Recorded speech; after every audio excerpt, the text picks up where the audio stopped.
పందిరివో నీవు ప్రేమకు వారధివో, చదువుల పంతులువో నీవు బడిలో మాస్టరివో, అక్షరాల నడకై నీవు మాకే అందిదివో.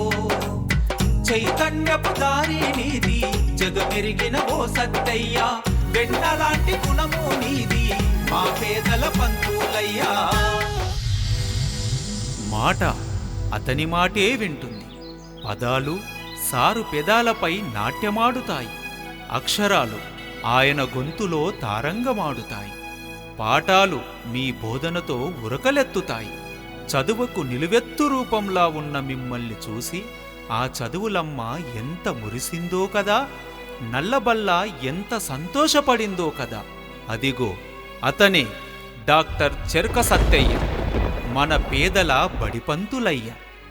1963 ఆగస్టు 25వ తేదీన వికారాబాద్ జిల్లా దోమ మండలం బొంపల్లి గ్రామంలో చెర్క భీమయ్య, బాబమ్మ దంపతుల గర్భాన తొలుచూలు బిడ్డగా జన్మించిన సత్తయ్యకు 6 మంది చెల్లెళ్ళు, 3 తమ్ముళ్ళు. గ్రామంలో అందరినీ నోటి నిండా పలకరించే కుటుంబం మంచి మమతలకు, ప్రేమ అనురాగాలకు నిలయంగా మారి సత్తయ్యకు మొదటి గురువులుగా ఆ కుటుంబమే సుగుణాలు నేర్పింది. సత్తయ్య సహధర్మచారిణి మానెమ్మ, పెద్ద కూతురు ప్రభావతి, అల్లుడు కృష్ణకాంత్, మనవరాలు మనవడు మీనాక్షి కార్తికేయ, రెండవ కూతురు వరలక్ష్మి, అల్లుడు జగదీష్ కుమార్, మనవరాళ్ళు మైత్రి గాయత్రి, పెద్ద కుమారుడు ప్రవీణ్ కుమార్, కోడలు సుమ, చిన్న కుమారుడు నవీన్ కుమారులు ఉన్నారు. 1వ తరగతి నుండి 7వ తరగతి వరకు అప్పర్ ప్రైమరీ స్కూల్ బొంపల్లిలో, 8వ తరగతి నుండి 10వ తరగతి వరకు జిల్లా పరిషత్ హై స్కూల్ దోమలో, ప్రభుత్వ జూనియర్ కళాశాల కోస్గిలో ఇంటర్ విద్యను పూర్తి చేశారు. ప్రభుత్వ డైట్ కళాశాల వికారాబాద్లో టీటీసీ పూర్తి చేసిన సత్తయ్య 1985 డిసెంబర్ 11వ తేదీన ఉపాధ్యాయునిగా ఎన్నికయ్యారు. దోమ మండలం గుడిగోనిపల్లి గ్రామ పాఠశాలలో మొట్టమొదటి ఉపాధ్యాయునిగా నియమింపబడ్డ సత్తయ్యకు అక్కడి పరిస్థితులు ఆశ్చర్యాన్ని కలిగించాయి. పాఠశాలకు పక్కా భవనం లేకపోవడం ఒక సమస్య అయితే, ఆనాటి కాలంలో చదువుపైన అవగాహనలేమితో కొన్ని వర్గాలకు తప్ప చదువు కోసం ఎవరూ ముందుకు రాలేని ధైర్యంలో అందర్నీ కూడదీసి ఒక చింత చెట్టు కింద తన పాఠాల్ని కొనసాగించాడు. అలా 1985 నుండి 1988 వరకు గుడిగోనిపల్లి మొట్టమొదటి ఉపాధ్యాయునిగా పనిచేశారు.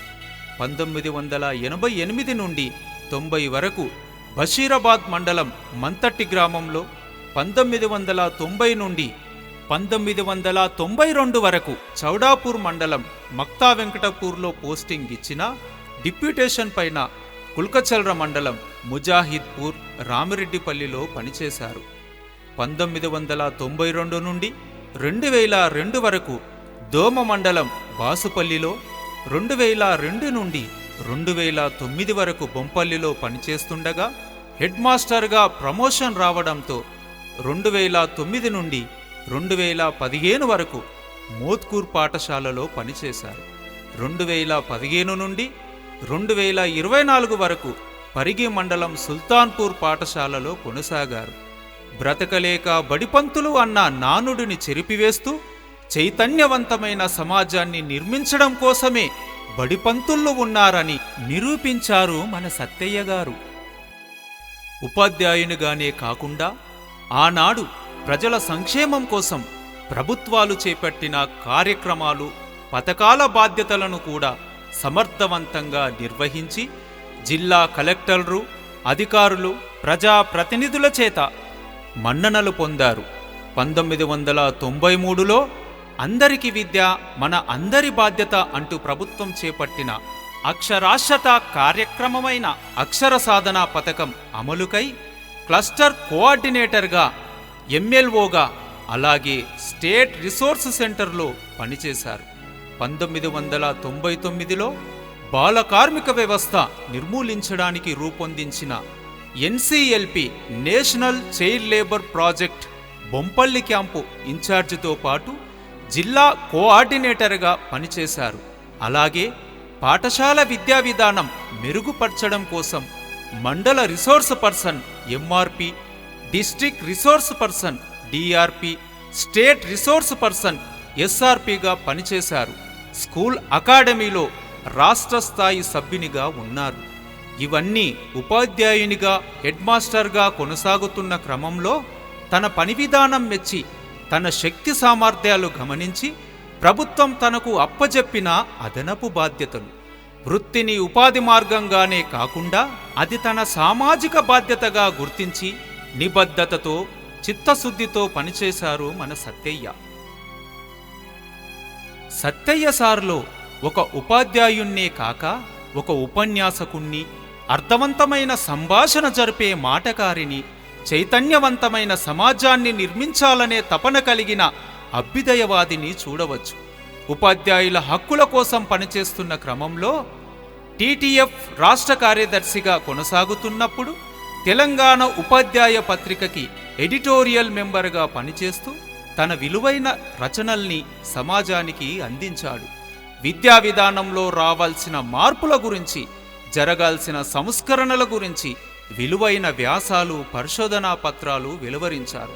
తెలంగాణ జనసంఘటన, తెలంగాణ యువజన సమాఖ్యలో సలహాదారునిగా పనిచేస్తూనే సారా వ్యతిరేక ఉద్యమం, మహిళా సాధికారత, రైతుల స్వావలంబన, బాల కార్మిక వ్యవస్థ నిర్మూలన, వెట్టి వ్యతిరేక ఉద్యమం, మూఢనమ్మకాల నిర్మూలన, సమాచార హక్కు, గ్లోబల్ వార్మింగ్ ఇలా ఎన్నెన్నో చైతన్యాన్ని కలిగించే కార్యక్రమాలను చేపట్టారు. సీడ్ పత్తి తోటలో పనిచేస్తూ పురుగుల మందు ఘాటుకు బలైపోయిన సోమనగుర్తి గ్రామానికి చెందిన బాల కార్మికురాలు పసుల నర్సమ్మ మరణం బాల కార్మికుల వ్యవస్థ నిర్మూలన కోసం పనిచేసేలా ప్రేరణ కలిగించింది. గ్రామ గ్రామాన తిరుగుతూ చదువుల ఆవశ్యకతను ఆటపాటలతో వివరించారు. తెలంగాణ జనసంఘటన, తెలంగాణ యువజన సమాఖ్యలో పనిచేసిన అనుభవాల్ని మలిదశ తెలంగాణ ఉద్యమంలో దోమ మండల తెలంగాణ జేఏసీ బాధ్యతలు నిర్వర్తించేలా చేశాయి. కొత్త ఆలోచనలతో, వినూత్నమైన పద్ధతులతో ప్రజల్ని ఆలోచించేలా చేయడంలో సత్తయ్య సారథి అందెవేసిన చెయ్యి. ఆనాడు బాలకార్మిక వ్యవస్థ నిర్మూలన కోసం ఒక ఉద్యమాన్ని ప్రభుత్వానికి సమాంతరంగా నడుపుతున్న మామిడిపూడి వెంకటరంగయ్య ఫౌండేషన్ ఎంవీఎఫ్ సంస్థతో కలిసి అనేక కార్యక్రమాల రూపకల్పనలో, ఆచరణలో పాలుపంచుకున్నారు. వేదికలలో తన అనుభవాల్ని, ఆలోచనల్ని తెలియజేశారు. సాంస్కృతిక రూపాల ద్వారా అనేక రకాల కళాజాతలకు రూపకల్పన చేసి తానే స్వయంగా డైరెక్టర్గా వ్యవహరించారు.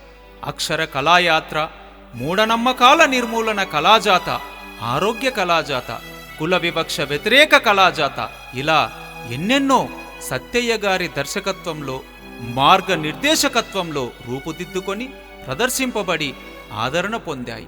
పరిగి నియోజకవర్గంలో మాతృభూమి అభివృద్ధి సేవా సంస్థ మాస్ ఏర్పాటులో ప్రధాన పాత్ర పోషించి ఆ సంస్థ ఆధ్వర్యంలో వేసవి బడులు నడపడానికి, మహిళల సాధికారత కోసం తన అమూల్యమైన సలహాలు, సూచనలు అందజేయడంతో పాటు అవగాహన సదస్సులలో తానే స్వయంగా పాలు పంచుకున్నారు. పత్తి తోటలో, ఆ ఇటుక బట్లలో గొర్రెలా బర్రెలా గాసెబోరలు, పేద పల్లెలు మా చిన్న పిల్లలు అందరూ మెచ్చిరి నీ పలుకులు. రాత నేర్చితే రాత మారునన్నవో, చదువుకుంటే లోకమంత తెలుసునన్నవో. వెన్నెలా వెన్నెలా పున్నమి వెన్నెలా, సత్తయ్య సారంటే చదువులా జాతర. వెన్నెలా వెన్నెలా పున్నమి వెన్నెలా, సత్తయ్య సారంటే చదువులా జాతర. వృత్తి, విద్య, సామాజిక రంగాలలో సత్తయ్య గారు చేసిన సేవలను, కృషిని గుర్తించి ప్రభుత్వేతర సంస్థలు, వేదికలు అనేక అవార్డులు ప్రదానం చేశాయి, ప్రశంసాపత్రాలను అందజేశాయి. 1993లో ఐక్యాంపు నిర్వహించినందుకు బెస్ట్ సర్వీస్ సర్టిఫికెట్ అందజేశారు. 1994 నుండి 99 వరకు ఎంఎల్ఓగా సేవలు అందించినందుకు బెస్ట్ డైరెక్టర్ అవార్డును పొందారు. 2001 సంవత్సరానికి గాను చైల్డ్ లేబర్ రెసిడెన్షియల్ క్యాంప్ ఇన్ఛార్జిగా ఉన్న సందర్భంలో ఆనాటి రంగారెడ్డి జిల్లా కలెక్టర్ శ్రీ అజయ్ జైన్ గారి చేతుల మీదుగా recognition of good work done అవార్డును అందుకున్నారు. 2004 సెప్టెంబర్ 5వ తేదీన ఉపాధ్యాయ దినోత్సవం నాడు రంగారెడ్డి జిల్లా కలెక్టర్ శ్రీ ఎల్ ప్రేమచంద్రారెడ్డి గారి చేతుల మీదుగా జిల్లా ఉత్తమ ఉపాధ్యాయ అవార్డును పొందారు. 2011-12 NPEGEL జిల్లా స్థాయి వొకేషనల్ మేళాలో ప్రశంసాపత్రం అందుకున్నారు. 2014 దోమ మండల రిసోర్స్ సెంటర్లో బెస్ట్ పార్టిసిపేట్ అవార్డును అందుకున్నారు. 2015 జూన్ 2వ తేదీన తెలంగాణ ఆవిర్భావ దినోత్సవ వేడుకల్లో మండల స్థాయి ప్రతిభా పురస్కారం మరియు 10,000 నగదు రూపాయల పురస్కారం స్థానిక ఎమ్మెల్యే శ్రీ రామ్మోహన్ రెడ్డి గారి చేతుల మీదుగా అందుకున్నారు. 2015 సెప్టెంబర్ 5న లయన్స్ క్లబ్ ఆఫ్ ఎలైట్ వారి అవార్డును అందుకున్నారు. 2015 అక్టోబర్ 5న విశాఖపట్నంలో ఆంధ్రప్రదేశ్ రాష్ట్ర కల్చరల్ అవేర్నెస్ సొసైటీ వారి చేత బెస్ట్ సిటిజన్ ఆఫ్ తెలంగాణ అవార్డును అందుకున్నారు. 2016 డిసెంబర్ 4వ తేదీన విశ్వజన కళామండలి హైదరాబాద్ వారి చేత డాక్టర్ బిఆర్ అంబేద్కర్ అవార్డును అందుకున్నారు. 2016 సంవత్సరంలోనే అప్పటి కలెక్టర్ శ్రీ రఘునందన్ రావు గారి చేతుల మీదుగా జిల్లా బెస్ట్ స్కూల్ అవార్డు పొందారు. 2018లో awardee teachers association of Telangana ద్వారా ఆటా బాలోత్సవంలో స్టేజ్ ఆర్గనైజ్ చేసినందుకు ప్రశంసాపత్రం పొందారు. 2019లో MHRD ministry of human resource development వారు స్టేట్ రిసోర్స్ గ్రూప్ సర్టిఫికేట్ ప్రదానం చేశారు. 2019లో department of school education Telangana మరియు స్కూల్ లీడర్షిప్ అకాడమీ వారు ప్రశంసాపత్రాన్ని అందజేశారు. 2022లో మండల స్థాయి తొలిమెట్టు బోధన ఉపకరణాల ప్రదర్శనలో ప్రశంసాపత్రాన్ని అందుకున్నారు. వీటితో పాటు సత్తయ్య గారి సామాజిక సేవను గుర్తించి 2021వ సంవత్సరంలో international human peace university Chennai వారు గౌరవ డాక్టరేట్ ప్రదానం చేశారు. అలాగే రవీంద్ర భారతిలో మహాత్మా జ్యోతిబా పూలే స్మారక అవార్డు పొందారు. తన ఉద్యోగ ప్రస్థానంలో ఎన్నో విజయవంతమైన మైలురాళ్లను దాటుతూ వేలాది మంది మెరికల్లాంటి విద్యార్థుల్ని తయారు చేశారు. మోత్కూర్ గ్రామంలో తల్లిదండ్రులు మరణిస్తే చదువుకు దూరమై బాలకార్మికురాలిగా మారి తన తమ్ముణ్ణి చదివిస్తున్న నవనీత కన్నీటి విషాదగాథని ప్రసార మాధ్యమాల ద్వారా ప్రపంచానికి తెలియజేసి అందరి మద్దతును కూడగట్టాడు. దండన బోధనా పద్ధతి కాదంటూ టీషార్ట్ టీవీలో మనోమిత్ర కార్యక్రమంలో విలువైన ఇంటర్వ్యూను ఇచ్చారు. బాలకార్మిక విమోచనా వేదిక BKVVకి అనుబంధంగా ఉపాధ్యాయ విభాగాన్ని ఏర్పాటు చేసి విద్యార్థుల సమస్యలపై పోరాడుతున్న కైలాస్ సత్యార్థి హక్కుల కార్యకర్త స్వామి అగ్నివేశ్లతో కలిసి పాదయాత్రలు నిర్వహించారు. రాష్ట్ర స్థాయిలో శిక్షణా శిబిరాలను, జిల్లా స్థాయిలో అవగాహన సదస్సులు నిర్వహించడంలో ప్రముఖ పాత్ర పోషించారు మన సత్తయ్య గారు. డాక్టర్ సత్తయ్య గారితో ఉన్న అనుబంధాన్ని వారి శిష్యుల మాటల్లోనే విందాం. నా పేరు సునీత. మా విలేజ్ గిరిగడ్డ తాండా, గ్రామం బెల్లంపల్లి. నేను చైల్డ్ లేబర్గా చేసేదాన్ని. అయితే నాకు చదువు అంటే చాలా ఇష్టం ఉండేది. ఏజ్ ఎక్కుందని ఎవరు తీసుకోలేరు. తీసుకోకుంటే మళ్ళీ గుంపల్లి గ్రామంలో NCLP క్యాంప్ ఉందని తెలిసి అక్కడ పోయి అడిగితే అక్కడ సత్తయ్య సార్ సరే తీసుకురండి, తీసుకుంటామని చెప్పారు.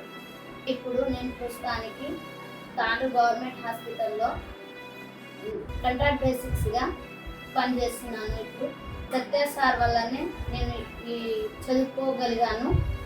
నేను నా జీవితం మొత్తం సత్తయ్య సార్ని రుణపడి ఉంటాను. అందరికీ నమస్కారం. నా పేరు నరసింహులు.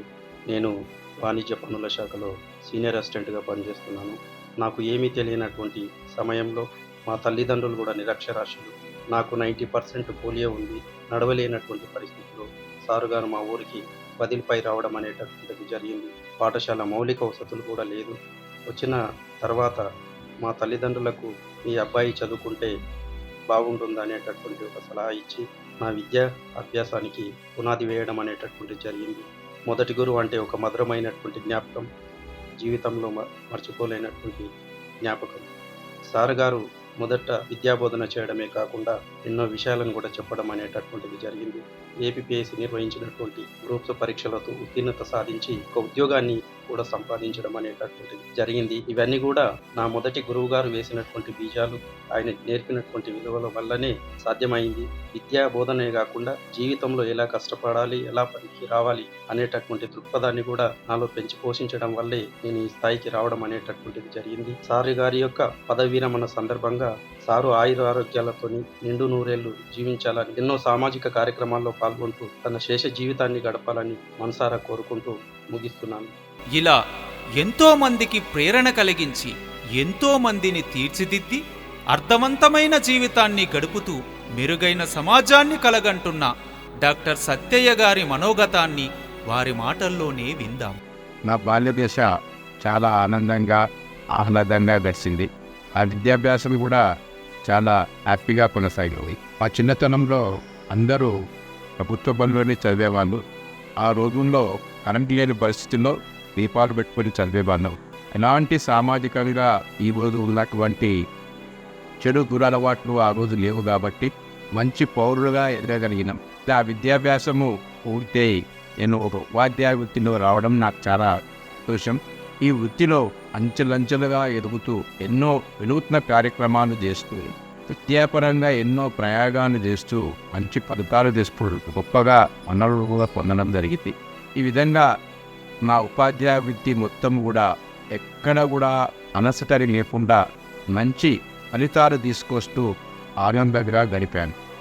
ఈ యువతరం ఈరోజు దురలవాట్లకు ఆలిసలవుతూ సమాజంలో ఎన్నో విపత్కరమైనటువంటి పరిణామాలు తలెత్తుతున్నాయి. ఈ అంతా కూడా విద్యా వ్యవస్థకు నష్టం కలుగుతుంది. రేపటి పౌరులు ఒక సరియైన పౌరులు కాకుండా దేశానికి కంటకులుగా తయారు చేయాల్సి వస్తుంది.